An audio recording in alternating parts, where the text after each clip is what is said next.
We're live? Not yet, not yet. Oh. How do we know? Oh, I see it. It says Give live. me 30 seconds. I hate how it does that. It shows it's live even though we're not actually live. What are you doing? Such a weird ass. Not with your legs crossed. Not yet, not yet. Oh, now we're live. Now we're live. Oh, hey there, neighbor. Hi, Welcome back to Brandbeats. how are you? Now take off your shoes one at a time and change it. That is definitely a Mr. Rogers stance right there. There you go. 100%. Put your sweater. Welcome. What up? Oh my God, we need to do like a proper like What fucking up? introduction now or no? Your call. No, I think people know. Like, welcome back to Brandbeats. I'm reading Black Boy Fly. Nice. That's it.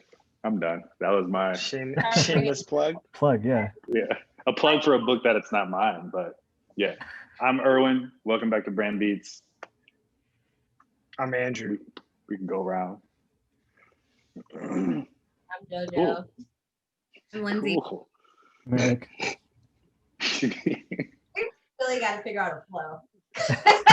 This is off to a great start, y'all. You know what I want? I want us to record something and just press play and have that go. And then we could just start talking. We should honestly just do that. Honestly. That's so much more convenient. Honestly. I like that. Just a crossfade back to us would be perfect. Be in mid conversation. We've been out So for what's- a while. Yeah, so I was gonna say, so what's been up? What are we talking about today? Yeah, not a lot's changed in the world. Yeah. Nothing really Same shit. notable. We lost our black superhero. Oh, yeah. Yeah. Dang. Dude, I didn't realize how hard. Yo. It's not like I thought about him dying prior to that, but I was like, it actually hit really hard. Same. Like Kobe was like rough, but we still had distractions and other things. I think there was something to that loss that was like very, very big and impactful because he was like the representation of the Black king in media, right? And we don't really have that representation at all. And then it just made me start thinking about like the impact of something like a Black Panther, even when the comics were first developed, as a representation of what Africa could have been like without colonization. If it was a very advanced space and place and they had all of this knowledge, this is basically what it could have been. And that's like what Afrofuturism was always digging into. And that's essentially what like those comics were based on, is Afrofuturism.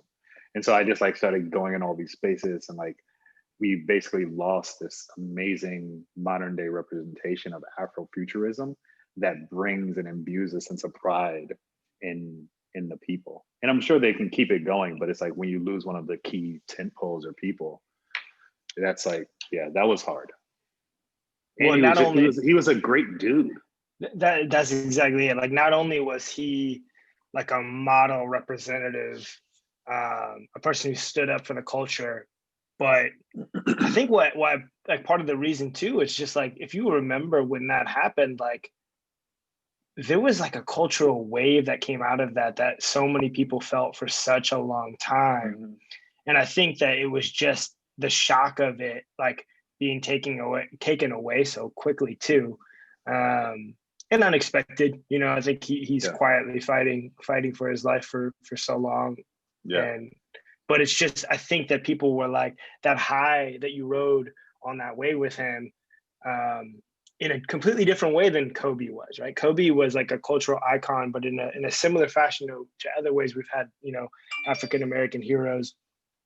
I think, but he represented something new. Yeah. I was gonna say Kobe just represented like kind of greatness and work hard, right? As a great person. But I feel like he represented, and it was more broad. He didn't only reside in the area of just like Blackness. Whereas like the idea of Wakanda, the idea of Black Panther is like, it is purely like being proud of Blackness and finding strength in Blackness as a beautiful culture, which you don't often see portrayed in the media. And then on top of that, there was that element of seeing somebody who, like, I've seen people battle cancer. Like my grandma passed from cancer I've had a friend who's passed from cancer. So seeing it in real life and understanding how it breaks down the body, and then realizing that this dude was playing a superhero, Yeah. like not just like a regular role. It's like a Marvel superhero. You go through certain rigorous trainings, I'm sure, and then they look fit as fuck.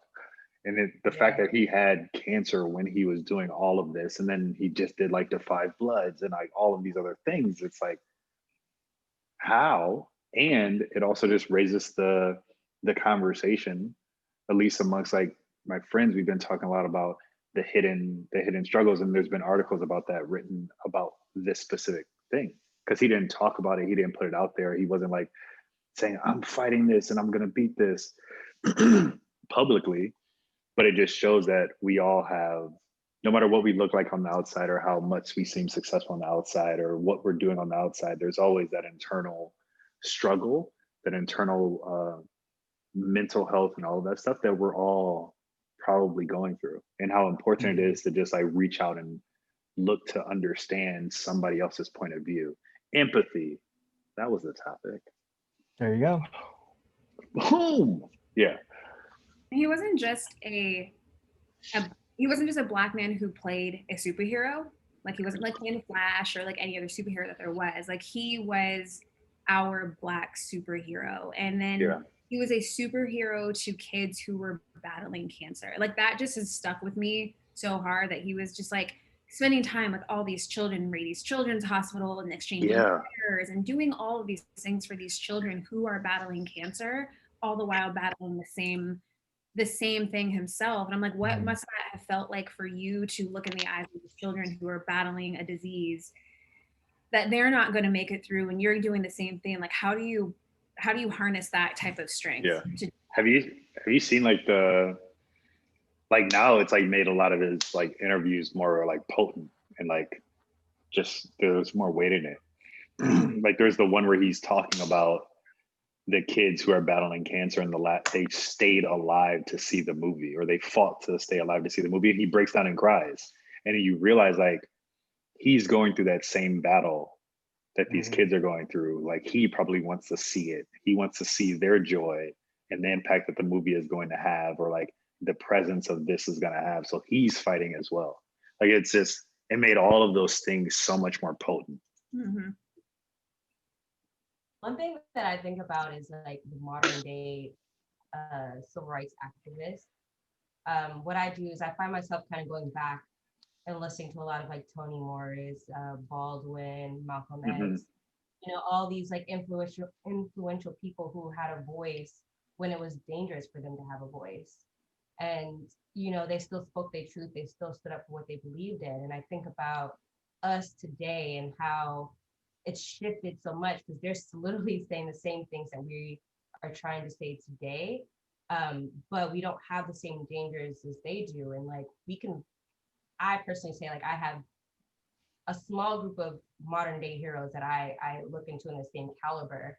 And I didn't realize how impactful he was with that film itself. Like to me, he was portraying that leader that we needed, or that we need in our modern day time, because he was able to reach out to not just the Black community, but all communities, to kind of showcase what we all want, how we all want to be treated, how we all see ourselves. And I just think that we don't get many of those type of people today, because I think we're all a little bit more conscious of like how another culture feels, or saying the wrong things, or worried about this, worried about that, when back in the day they weren't. So I think losing him was kind of like a personal shot to the face, because I'm like, we need more people like that, more representation like that just unapologetically standing up for who we are as a culture. Yeah. Because even if you look at like the roles he took, like collectively, they all basically say the same thing, as far as like pushing the culture and like not taking roles that are undermining the culture or minimizing. They all didn't hide Blackness. They all basically like embraced Blackness and championed it and showed it for the beauty that it can be and is, right? Like from Jackie Robinson and to even the 5 Bloods, it's like showing it for this level of beauty and richness. And so it was like interesting to now look at all of his like his discography. What is it? Movieography? Filmography. Come Damn. on. Movieography. Yeah. If you look at his like filmography and like you actually see all of these different movies, it shows he had a perspective, and it wasn't just about pleasing, but it was about trying to have a career that tells a story and represents in a positive way. Which is like hella inspiring, like as a creative, to make sure that you're doing something similar. You're like looking for opportunities and ways to represent and create shift and make change with what you can. He had movies, but he was an actor. He didn't have to do, that was like that whole other thing was like, you don't have to occupy every single lane within this fight.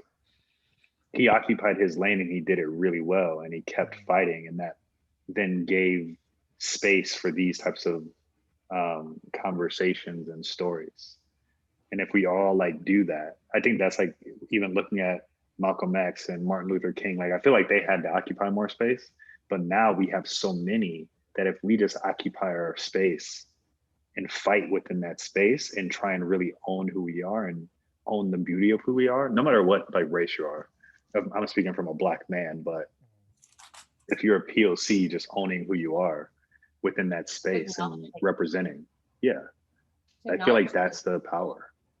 Oh, sorry. No, I was like, not people specifically, like they knew they were going to die, right? And they kept going. And that's why I'm saying, like, I feel so strongly about Chadwick. He knew he was going to die, but he's like, I have to deliver this message. Well, no matter what, like, we don't have many people that would do that. Yeah. No, I think that was like, oh, go ahead, Lindsay. Oh, that was really also about his death was that we've been sitting and watching Black men be murdered and shot and paralyzed day after day, week after week. And so to then learn about Chadwick Boseman's death, it really felt like Joe said, a shot to the face, in the sense, like, I don't want to say we're not used to seeing Black men die, but we're seeing Black men die in a certain way right now. So to have that type of death happen, it was like shit. Like Black men are being murdered, Black men are dying from cancer. It's just like, it just kind of seems like what other avenues are going to be taken where more Black men are going to be taken from us. Like we just like, none of us saw that. We saw another Black man who was killed by the hands of the police on TV. We would just be like, fuck, here's another one. But then to see this avenue happen was just like completely out of left field. It's like we almost like didn't think that could happen. Like it was one of those, like, this can't happen to us, and it did. That's what it felt like to me, at least. It just felt like such a blind side. Yep. I mean, that's exactly how it felt to me too. That you wake up and you see that news, and it's like, sadly, right? I think you're right. Like you're sort of emotionally used to seeing this other news, and then when this came up, you're like, fuck. Somebody else who you thought might have been somebody who's safe is just taken away. And I think, like, you know, to that point, I think you were getting at this too, Jojo, is like specifically with him too, like beyond the narratives that he was trying to tell with the roles that he was taking, or the messages that he was trying to deliver with those roles. He also delivered something. I remember, like, we did a Brandbeats with Jam. I remember right when Black Panther came out, and it was just like one of the things we talked about was like there was a message sent to Hollywood. There was a message sent to the business world that like Black is powerful. Black has value. Black, like the culture, there are people out there who want to be a part and celebrate that culture. And look, all these years of people not hiring Black actors or people of color, like, you can do it just because you haven't done it in the past. And I felt like that was like the big part of the movement and the celebration was like, see, like, stop having excuses. He took away a lot of the excuses of the world of like that bias that existed in such a powerful way. And that was like, I remember when that happened, how relieving that was. Like something like that came out that celebrated that culture in that way, and it was so successful. And you wanted it to be a tipping point for more and more of it to happen. And I think that's the other part of it that was just like that part of that ride that he helped kick off in a really strong way. I don't know. And it's just like, it sucked at the end of the day. It's just terrible. It's so sad. Why are such like, you know, there's such like just good people, and fucking man, this is life's unfair. Fuck, it's crazy. That's Did you sad. Sorry. hear somebody's theory for what they want Black Panther 2 to be now? And I actually didn't mind it. They said, can somebody use the Infinity Stones to bring back Killmonger, rehabilitate him, and train him? Yeah. Black Panther? Honestly, Oh my God. yeah. I'm actually all that's for that. I just was like, he needs to be, or it'll be like, or it's gonna be Siri, or Yeah. what's her name? Shuri? Yeah. Sorry. Yeah. Or it's gonna be like her, but I would actually really like Michael B. Jordan. So I can. To me, like Killmonger wasn't an anti-hero. To me, Killmonger actually portrayed a lot of like who we are as Americans. Yeah. Like the sense that we just want our shit. And Yeah. I'd rather die, you know what I mean, being free or having a free mind than conforming, trying to, you know, settle for what was given to me. Totally. I feel like those are like, that's like the nuance that when people say they don't like it, that's the nuance that they don't get. That like that it was like hard. It's hard for him to kill him because at the end, well, it's actually like it's Martin Luther King and Malcolm X. I was thinking that. Yeah. That's the battle that you have there, where at the end, Martin Luther King actually started coming over to the side of Malcolm X, and that's when he got killed. And the same thing with the Black Panther. Right. He started coming over and saying like, why don't we protect, and why don't we, not in the same violent way that Killmonger wanted to, but like, why don't we like show the world that we're here, that Black is more? And then he had to kill Killmonger because Killmonger was gonna kill him or whatever.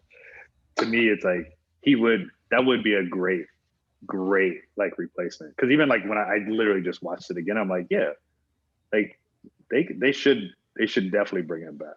Yeah. Well, I heard in the comments that he comes back anyway. So. Oh yeah. That's what I've heard too. And to JoJo's point, he definitely represents the emotions of every protester out there right now. It's just like there's a pain, there's a hurt of constantly seeing your people constantly hurt after your people constantly fight for the freedoms, the cultures, the everything that everybody else loves and enjoys.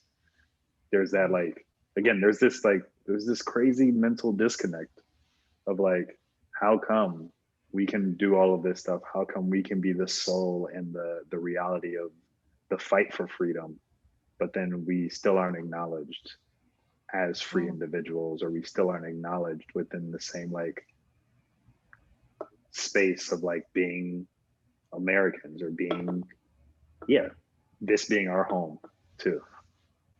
That movie definitely unpacks a lot of fucking layers, and whatever they decide to do with it, like they have to put that same energy, because the youth, I think we got to see what the hero looks like, but now taking it a step further, seeing what it looks like in reality. You know, if we do bring a Killmonger back, how we kind of move our minds and shift it forward, and like the fight to trying to like come together, but also like give us our shit. Like, you know what I mean? It'll be interesting to see. So, rest in peace, Chadwick. That's so. Yeah, like I gotta, because I was just like watching something, and then somebody texted me, like Chadwick Boseman, like heartbreak, and for a minute I didn't put it together. I was like, I don't know who that is. And then, no, I'm saying like when I first read it, because I'm not like thinking that this Chadwick Boseman, who played a superhero, passed away. So then I'm like, I don't know who your Chadwick Boseman is. Sad. But then when I realized and I looked it up, and I was like, oh, fucking shit. Yeah. I think the important thing to remember here, and going back to what everyone's saying about like how Killmonger wasn't necessarily a villain. like he really had the same aims as Black Panther, just in different ways. And it goes back to empathy, right? It's like it's understanding, for example, like the protesters and the looters, like understanding the why behind what they're doing. Because obviously, I mean, you know, a lot of people aren't okay with like looting and looting businesses and shit like that. But I think the key is to understand why they're doing it and like the source of their anger. It's because the shit's been going on for fucking 400 years, you know? So obviously that's how it's gonna manifest itself. So yeah, I mean, I was like, if you want to see a movie that is actually one of the best representations of modern culture, which should make it an amazing piece of art, it is actually Black Panther. mhm. Like if you had watched that with a critical eye, then you wouldn't be questioning like, why are people looting? You would actually be like, oh, makes sense. These people are like Killmonger right now. Like they're fucking in pain and they're upset. They have a heart. They want to see beauty and they want to express beauty, but they're in such pain that they can't. Because there was like, I think there was like a really good interview, and this is like Jam told me this, that there was a good interview with that spoke about his getting into the headspace of Killmonger, and then how he basically ended up like really not liking white people after getting into that headspace. Yeah. And he had to like go through like therapy post that. I'm saying this based on hearing it from Jam. So if anybody listens to this, please look it up because it could be fake news, but it sounds real. Like it seems like something that can happen if you like spend so much time getting into that character, looking at all of the pain, the struggle, the hurt that's happened, without then like also balancing it out with all of like maybe the good stuff that we've brought. Then I could see you getting into this like really dark space. That was true. And then even like Burna Boy has like that song called like Where the Monsters You Made. Have you guys listened to Burna Boy's? You guys know Burna Boy? Yes, we do. All right. I was like, I know JoJo. I knew JoJo knew. Okay, we talked about Afrobeat. But he has a good song. It's like The Monsters You Made. And it just basically talks about that. Like you call us monsters and all of this stuff now, but look at the position you put us in. And he's speaking from like the space of like Africa. But it's just globally, look at the position you put marginalized people in, and then you get upset when they do anything, especially when they turn into your quote unquote monsters. But then there was like the balance of like, sorry, I was gonna say there was also the balance of like the Cat Williams thing. I'm sure, like the balance of that, where it's like that was ridiculously powerful because it was like the pain and anger and all of this stuff that you white people are scared of. It's like we're not doing that. We're better than that. We have done better than that. We've always done better than that. And then he invited everybody to join us in doing better. And then there won't be the looting. There won't be all of that stuff. I think it comes from like a part of like, if we're going back to empathy, to relating to Cat Williams and to Black Panther, it's like when Killmonger walked into a museum and saw all of his people's things in their own display that they stole, you know what I mean, with no reparations, like they put them all in one place. I stole this from all over the world, all over Africa. These are all your things. We didn't pay nothing for them. We didn't provide it, like the family, any kind of reparations for it. We took it and put it here on display and I'm making money off of it, right? So like the thought of that, even for myself, I don't really think of it when I go to a museum. I'm like, oh my God, there's a part of my history here. But imagine if you're a little bit more conscious and be like, you stole my history. I can't find it nowhere else but where white people are making money. Imagine how that feels for us. And so to go back to kind of what Cat Williams was saying, was like, you guys just think of us as these monsters, but like, we could be worse. We could actually take back the shit that belongs to us, demand it back, but we don't. And I've heard it in so many interviews from like Eartha Kitt, from shit that's going on today. It's like, all we want is just to be treated equally. We're not even asking for our things back. You know what I mean? Like, we're humans. We understand that people fuck up. You know what I mean? Like, all we're saying is just like, acknowledge us as humans just like you. Maybe give us opportunities, or maybe a little bit more of a piece of the pie so we can climb out of the hole that you dug us in. And you feel I just looked, go. No, go. And I was like, I just looked it up and it was like Haiti, where they had to pay back France for the enslavement of themselves. So basically, slaves were considered property, obviously. Yep. And if you take somebody's property, then you can owe them money, and that's like the realm of business and capitalism, right? And so what ended up happening is once the Haitians took back their freedom, the French said, well, you can have your freedom if you pay us for the lost property, which was themselves, which was the slaves themselves. So the ancestors of those slaves have been paying the ancestors of those Frenchmen back for their own freedom. So essentially, they are paying reparations to the Frenchmen, which is why Haiti is a poor country, because they've lost their money and they're paying for their own rights and their own freedom, right? And so we were talking about this prior to the call. There's this really interesting dynamic where it's like in capitalism, you pay for lost property. You go in debt for lost property. But when it comes to the pain and the anguish of a group of people, no one considers paying people back for that, right? Like every time you bring up, or a Black person brings up reparations, people are like, oh, that's crazy, that's foolish. But then banks all got bailed out. People always get bailed out. Companies get bailed out all of the time, or companies get paid back for lost property all of the time.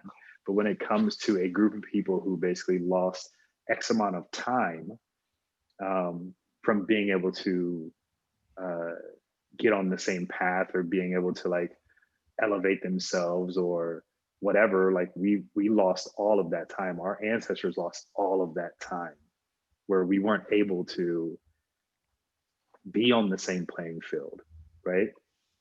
And so to me, it's like, it's not outside of the realm of like reasonableness, reasonability, whatever. It's not outside of the realm. Unreasonable. It's unreasonable. It's not unreasonable to ask and to have actual conversations about reparations. Like it's not an unreasonable thing. Like just in real conversation, don't just shut it down. Like let's talk about what this would look like. And I think your mic is your AirPods died. Yeah. Never charge them. It's kind of like Jojo, when you mentioned Killmonger going through the museum and like looking at all like the artifacts that people stole, like didn't you feel like that was just a giant metaphor for Black people in America? Like that's how I felt about that museum when he was walking through that. Like I felt like this museum is a giant metaphor for Black people walking through America. Yeah. Do you guys see like Sam J on Netflix? If you haven't watched it, watch it. She's hilarious. But she had mentioned that too. She's just like, oh, in America, like, you know, they take some Black artifact and they just ship it across the world. She's like, I've never seen more than like one mummy in the same place before. So to be in London and see 6 of us, like, it's a celebration. You know what I mean? But at the same time, it's like, I stole a stick of gum. I'm a bad person, but these white people steal all of our shit and it's celebrated and they get more money, which I'm just like, exactly. Yo. It's like, exactly. Like, if he steal anything, or if George Floyd like wrote a bag check, or if that's what they assumed, it's like, something is so small, not even a big thing, but if you think of the scope of what people have done to us, we're still the bad people here. Yo, I mean, if you even, this is like something that like got me fucked up, because like right before this, I hadn't watched the arrest of like that Rittenbow kid or whatever his name is, and I like that, the inequality and like the way that those things are viewed, right? Like you watch what happened to Jacob Blake, right? Like, and then I just watched the way that he was arrested or gave himself up. And it was just so fucked. Like the way that you have one person who walking away from a situation is seen as such a threat that they shoot him in his back, versus a dude walking down the street with a goddamn rifle and you can't even get police to stop for him. Driving 4, 5, 6 vehicles go past him as he's walking down the street giving himself up. I'm like, how do people not watch two things like that and see that there are two experiences, or more than, I mean, so many experiences, but there's more than one experience in the way that we treat people. And it's just like, it's crazy to me. It's so crazy to me that like people try and act like, oh, it's all fair and the same. I don't even fault myself for forgetting the name of the white boy who walked into that church and did Bible study with those people and then murdered them, and they got him Burger King. I'm like, wait, you can murder multiple people in a church and they gonna give you Burger King for it, but I turn my back to you and you can shoot me 7 times and been like, oh yeah, I think he had a knife. Well, like, Like, I think that's the big thing about like the fact that this happens so close to one another. It's like this gives us that comparison, guys. Like, look at it. It's like it's as bright as day. Like, because you can always say like, oh, that was like in the past, blah blah blah, and people just like write it off. But it's like this one was like it was Days like apart. right there. Yeah. It's like a clear comparison, and it's even an exaggerated comparison. An exaggerated one. It's not just like a white dude walking away in the same situation. It's like a white dude walking away from a thing where he shot 2 people, even if it was in self-defense. And then we were given another comparison right after that in Portland when they actively drove through, and then somebody on the far right got killed. And they were literally still blaming the protesters, right? Like, so it's like the far right blamed the people and said it was self-defense for him. But then when it was self-defense for the protesters, when these people were driving through and like spraying everybody with mace, then it's still the left who is killing people. Yeah. It's still not that person's fault. It's still not the quote unquote all Americans' fault. It's stupid. It's stupid. The gun wasn't even his. Like, he came with the intent to fuck shit up. Like, Well, that's what wasn't Trevor Noah saying that? He's like, you don't drive state lines. across state lines Yeah. to protect property that's not yours. And if you do, you're crazy. No matter what, you drive across state lines with a gun like that to shoot. And I got into a huge argument with somebody about, I was like, how is this boy, he's a boy, he's 17. How is this boy not stopped and ID'd? He's walking around with a rifle. And the person was like, well, you just can't stop and ID someone. I was like, guarantee my black ass would be stopped instantly to be ID'd if I'm walking around with a rifle. I was like, I don't think it's legal to just openly carry a rifle around. I said, if they just would have stopped him and ID'd him, they would have got him right then and there. You were a minor across state lines with a rifle. And they're like, well, Lindsay, I'm sorry, you just can't stop someone and ID them. I'm like, I think it's like also the fact that Trump didn't say anything bad about it. Also just like further just like pandering. Yeah. But then he would say things bad about the other side, which just further just creates this divide. We talk about empathy. It's just like empathy amongst that group is like gone. Like they don't care. I mean, it's go ahead. No, I was just about to say, like, the idea of a race war, and it's like, we don't want to start it.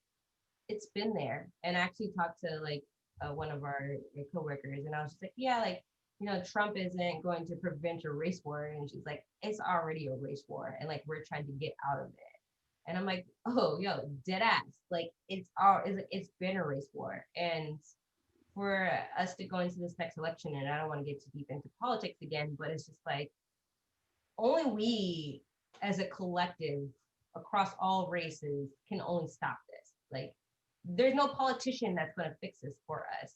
It literally has to be us. It's like, yeah, like, Trump isn't going to stop it. You know what I mean? He might not say the right things. I don't think like we have to stop looking to them to fix shit.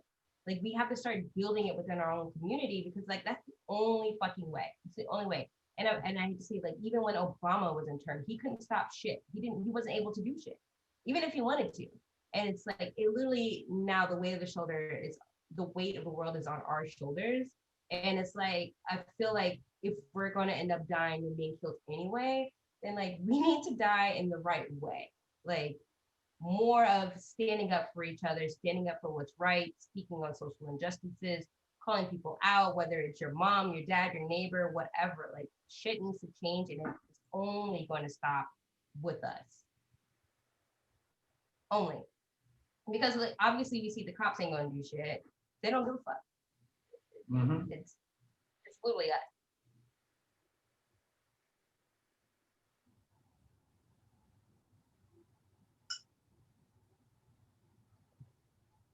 Damn.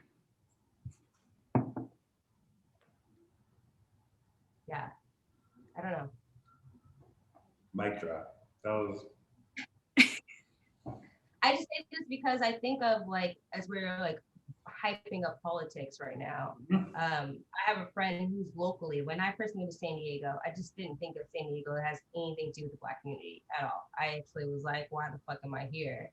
But I have a friend who has been diving deep and like kind of pushing people out of the way as he's building up Black entrepreneurship in San Diego, raising businesses that's already existed for years now that no one has ever acknowledged.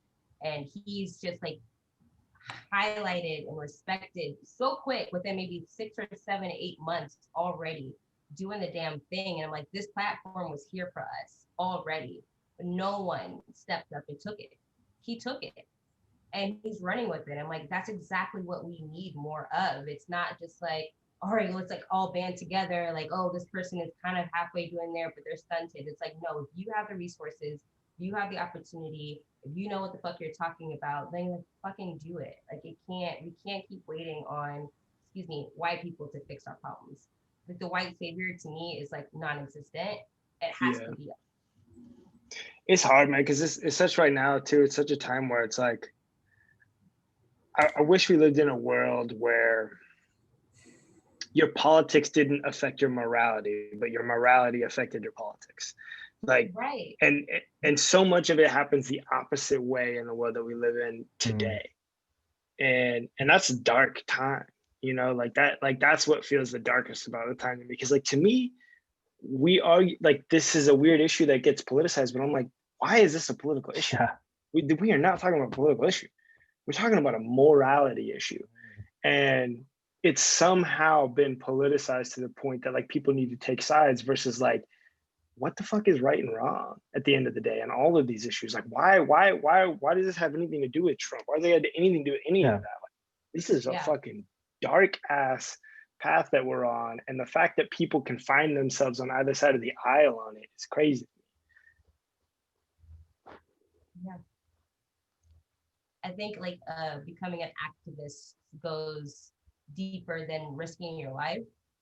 I think that might be one of the biggest things that we're all scared of as people of color is like, you have to die for this, but it can literally just be conversations that you have with people that you care about. That's literally where it starts at. You know, there's so many terms to things that we never understood before: tone policing, gaslighting, you know, all these other things that we just never really realized before. But like, honestly, I say fuck those terms. If you don't feel right about a situation, call it out, because we put ourselves in an environment where we cater to people that we care about. So you would think that that would be reciprocated, you know, no matter what color we are, we as people of color, especially in this group right here, I think we've all done our best to make everyone feel comfortable. So like, why can't we expect that same behavior from others?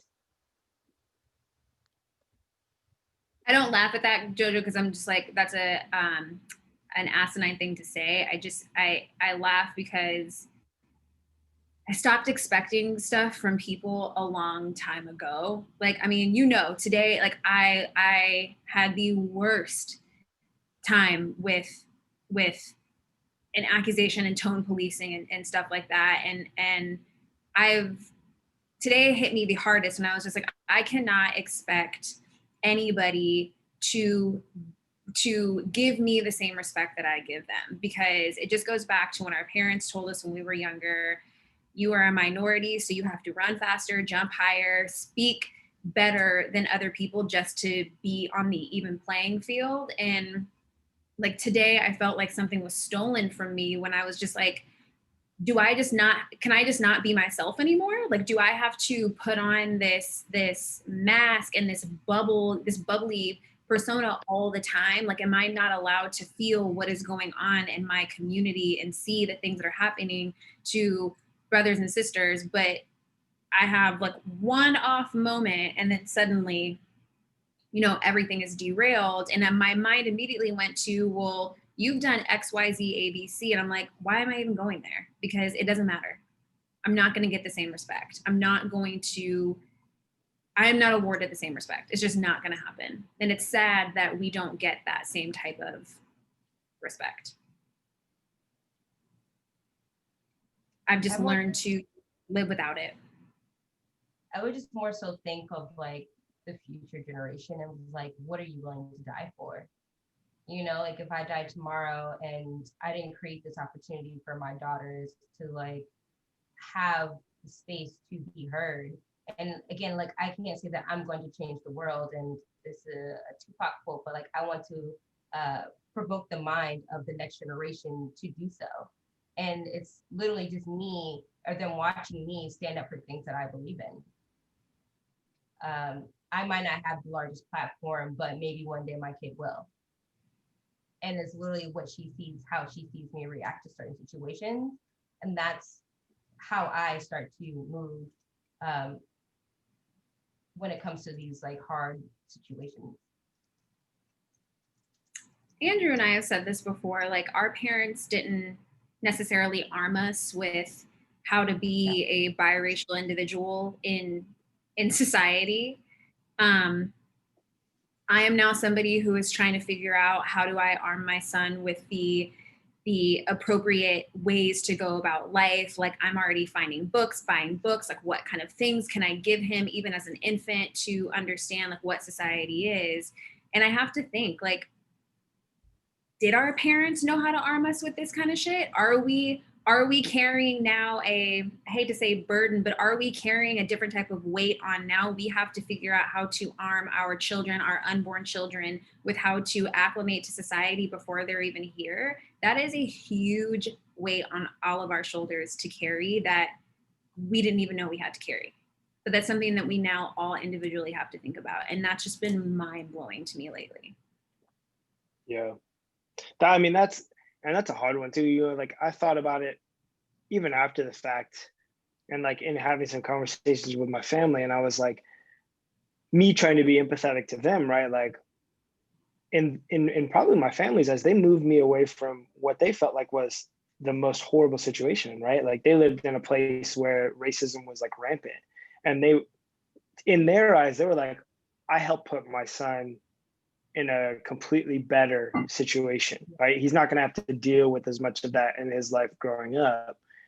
And I think by proxy, they probably felt like they were doing a lot. And I think the reality is like, no matter what you do, you are never going to be able to prepare that person for the challenges that they're going to face psychologically, with the people that they're surrounded by, the situations that they stumble into in their life. Like you'll never be able to do that for your kids. Like the most important thing you can do for your kids at the end of the day is like teach them how to think about things the right way. So like regardless of the situation, like because you can't give them the answers ahead of the test. Like you just don't know what the test is going to be. You have to tell them like, here's how you prepare yourself for whatever tests are coming at you, because that's life at the end of the day. It's like I did. It was funny. Like you bring that up. I thought about it after. And I'm like, damn, you know, I'm hard. Maybe it seemed hard on my parents, but at the same time, it's like I realized, like, my parents walked away from their families.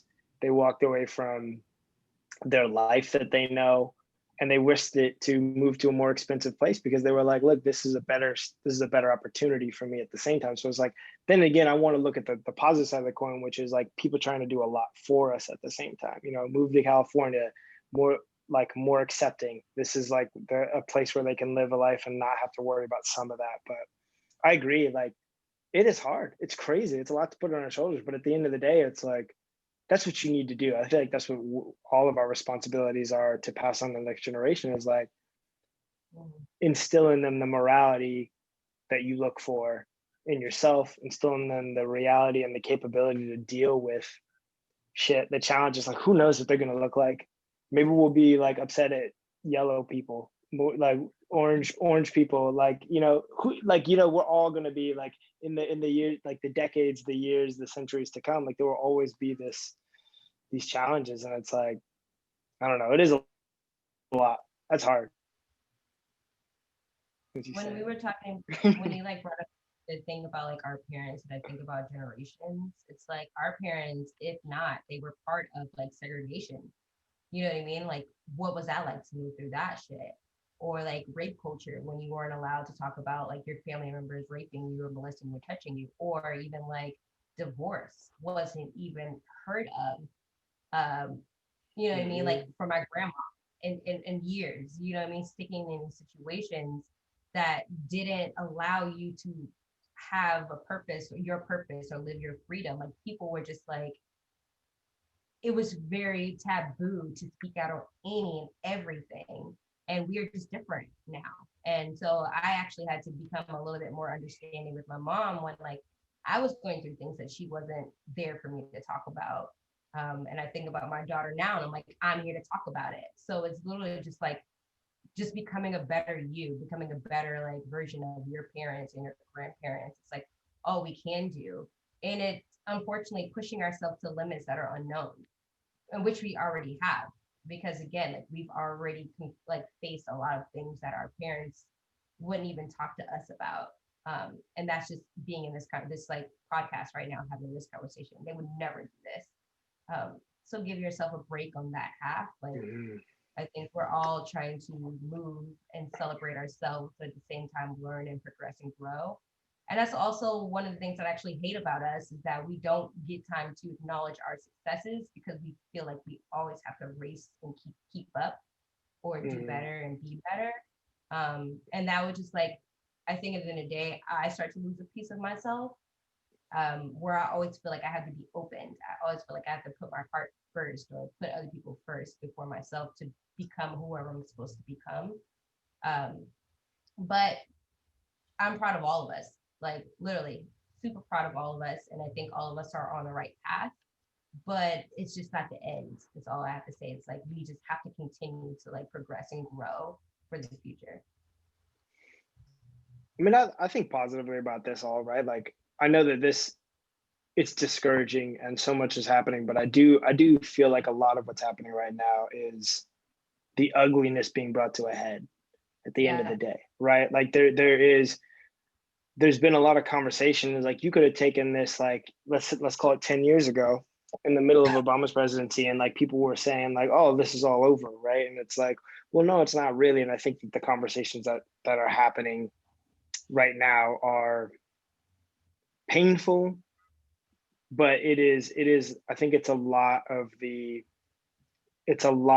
that just deep-seated ugliness being brought to the surface at the end of the day, because it's the only way we're going to deal with it is like by bringing it. You have to put it out in public, and in order to address it, because when it just goes on quietly, that's the worst kind that there is. Like the worst kind that there is the quiet stuff that nobody talks about, because that's what impacts us and never gets fixed. So it's ugly, it's hard, and I'll never compare like what we go through against like past generations, but like I do feel that ultimately like all the pain, I hope, will be worth it in the end. Like all the pain will be worth it for more people to see at the end of the day. I agree with that.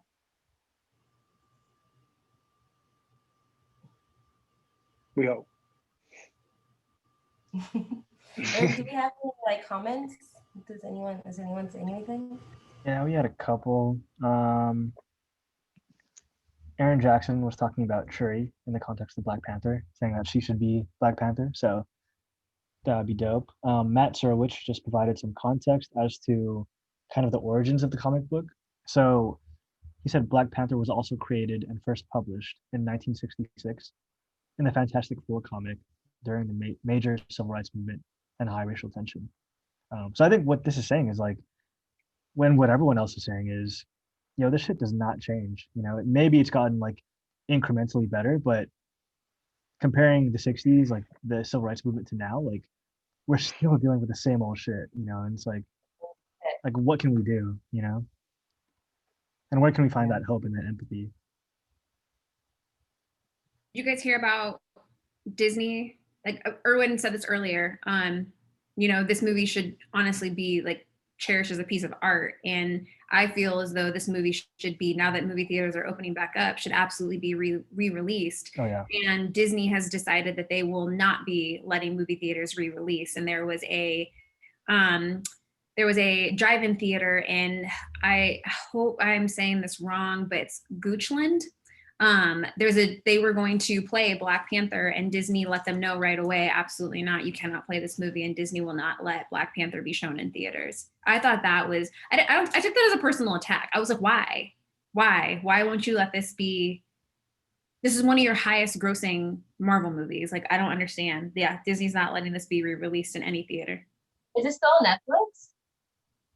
I don't think it was, was it ever on Netflix? I know it's on Disney Plus. It was for a little bit. Okay. Then no, if it's on Disney Plus, it definitely got moved off Netflix. Yeah, I mean, like if there's any time, like now's the time to re-release it, you know, in honor of.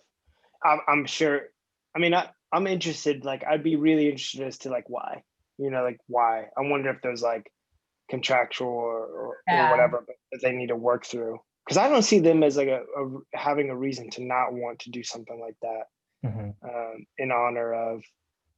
But I mean, shit, you never know. Like, who knows? Who knows what motivations lie behind some of that shit? They have not released a comment on their reasoning as to why. Well, that's wild to me because they've been playing that movie nonstop on like every channel, like ABC, TNT. Like, I'm just like, what? That doesn't make any sense. It might just be their. Well, wait. Doesn't Disney own some of those networks though? So I mean, if it's Disney owned, a lot of them. then That's that true. makes sense. So I mean, That's if true. it's not Disney owned, then yeah. That's bullshit. I'm sorry, like that is fucking bullshit.